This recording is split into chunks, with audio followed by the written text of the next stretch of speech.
Estamos de volta agora com a participação do Dr. Drauzio Varela, né? E ele vai tratar hoje de uma doença difícil de diagnosticar e que atinge 1 milhão de brasileiros. É a doença celíaca, provocada por uma intolerância aos alimentos que contêm glúten, uma proteína que também pode ser um veneno. Por isso, preste muita atenção. Estou aqui para aprender algumas receitas.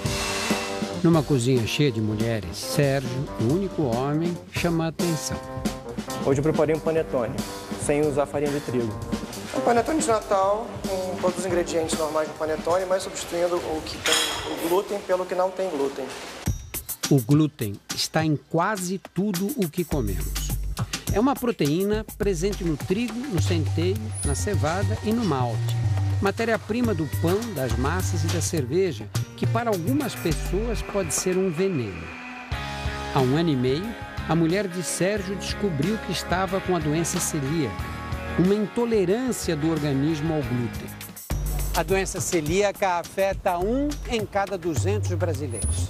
Em nosso país, 1 milhão de pessoas sofrem desse mal que pode se manifestar em qualquer fase da vida.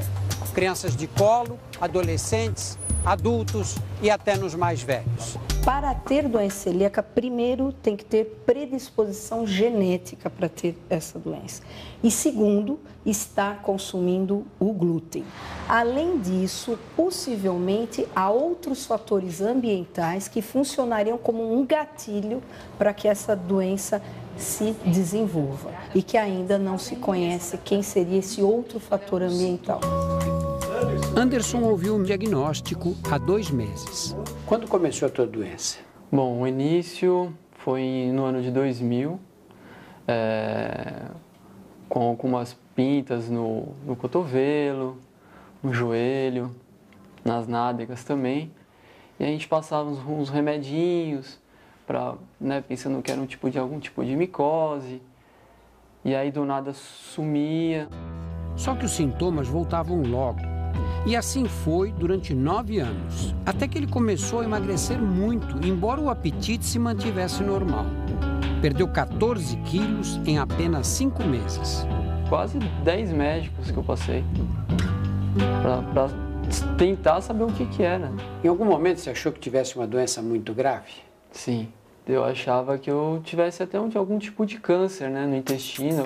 Como os sintomas da doença celíaca são variáveis e comuns a diversas enfermidades, o diagnóstico costuma ser feito depois de vários anos de peregrinação por consultórios e hospitais. Eu perdi nesse processo 14 quilos, até chegar no 39. Foram 30 anos sendo pesquisada e a gente nunca tinha encontrado a resposta. Raquel teve os sintomas mais comuns da doença celíaca: diarreia, barriga inchada, dor abdominal, emagrecimento e principalmente anemia. Como o diagnóstico demorou muito, ela ficou com sequelas: osteoporose, perda de memória, problemas de absorção no intestino e uma anemia difícil de curar. Assim que eu fiz o diagnóstico, eu entrei numa livraria e tinha um livrinho, tudo que você deve saber sobre diabetes, tudo que você deve saber sobre anemia.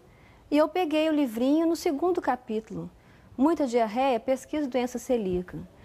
E aquilo me deu uma raiva, porque eu falei, gente, não é possível que um livro da banca tenha a resposta e a médica que estudou, fez faculdade, não consiga nem pensar nessa possibilidade. Nós, médicos, devemos pensar em intolerância ao glúten sempre que os sintomas forem persistentes e sugestivos.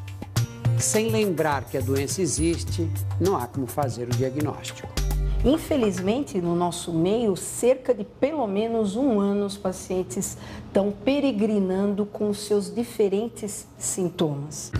Para confirmar o diagnóstico, há exames de sangue que indicam a presença de anticorpos provocados pela intolerância ao glúten.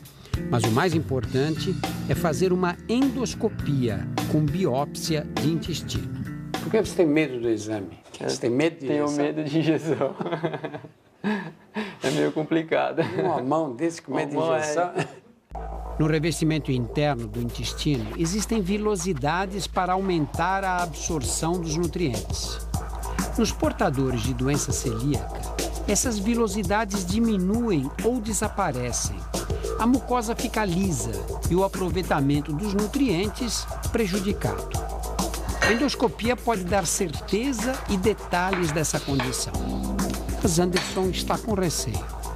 Para fazer o exame, ele deve voltar a comer alimentos com glúten e teme a volta dos antigos sintomas.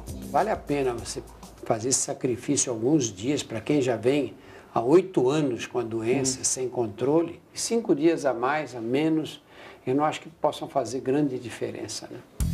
Depois da confirmação, o tratamento é um só e vale para a vida inteira. Ficar bem longe dos alimentos que contêm glúten.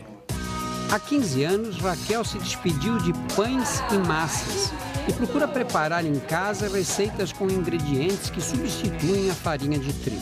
A gente usa algumas outras farinhas, que é o caso do amido de milho, a fécula de batata e o creme de arroz. O sabor não é o mesmo, mas é parecido. A gente consegue chegar próximo ao sabor de que é com o trigo. Desde 2003, uma lei federal exige que no rótulo de todos os alimentos industrializados esteja escrito de forma clara se o produto contém ou não contém glúten. Verdura, fruta, legume e carne com certeza não contém glúten. É uma alimentação saudável e segura para o celíaco. Os alimentos industrializados sem glúten são bem mais caros. Um pacote de pão fatiado chega a custar 2 vezes mais do que o mesmo pão com glúten. Mas com receitas especiais é possível gastar menos. Como o panetone que Sérgio aprendeu a fazer para a Lúcia.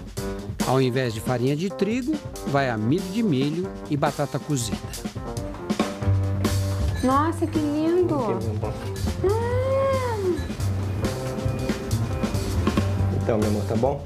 Tá ótimo, nota 10. 10 ou um pouco mais, se puder.